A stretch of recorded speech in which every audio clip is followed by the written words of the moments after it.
Imagine a place of profound spiritual significance, a sacred ground for three major world religions, being transformed into a luxury resort. This is the controversial reality unfolding at Mount Sinai, Egypt. Egypt's ambitious plan, dubbed the Great Transfiguration Project, aims to develop Mount Sinai into a global tourism hotspot. The government portrays it as a gift to the world, but critics argue it threatens the very essence of this ancient site. Mount Sinai holds immense religious value for Christianity, Islam, and Judaism. It's where, according to tradition, Moses received the Ten Commandments, and it's home to the revered St. Catherine's Monastery, a 6th-century Christian institution. However, the project has sparked international criticism and concerns about the displacement of indigenous communities. Luxury hotels, villas, and shopping centers are already under construction, raising questions about the preservation of this sacred landscape. One community at the heart of this controversy is the Jebeleya tribe, also known as the Guardians of St. Catherine. Their traditional Bedouin way of life is being disrupted as their homes and eco-camps are demolished with little to no compensation.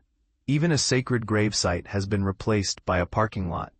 A new urban world is encroaching on a nomadic heritage, says Ben Hoffler, a travel writer with close ties to Sinai's tribes. It's a world they've always chosen to remain separate from, and one that will forever alter their place in their homeland. The impact extends to St. Catherine's Monastery itself. Critics argue that the construction threatens the religious and cultural integrity of this ancient site, the oldest continuously used Christian monastery in the world.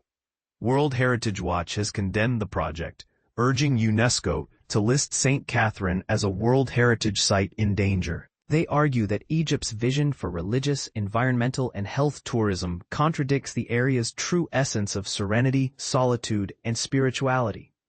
Greek officials, with the Greek Orthodox Church running the monastery, have also voiced strong criticism. Archbishop Euronymos II of Athens, head of the Church of Greece, stated, "The monastery's property is being seized. This beacon of orthodoxy and Hellenism faces an existential threat."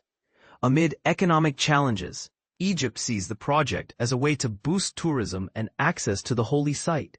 Egyptian Housing Minister Sharif El-Sherbini promises the development will preserve the environmental and heritage character of the area, while providing accommodation for those working on St. Catherine's projects.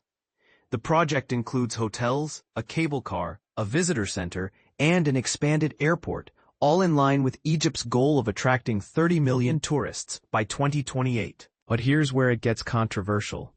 Is the preservation of a sacred site more important than economic development? Can these two seemingly opposing forces coexist? And what about the rights and traditions of the indigenous communities? These are questions that deserve thoughtful consideration. What are your thoughts on this complex issue?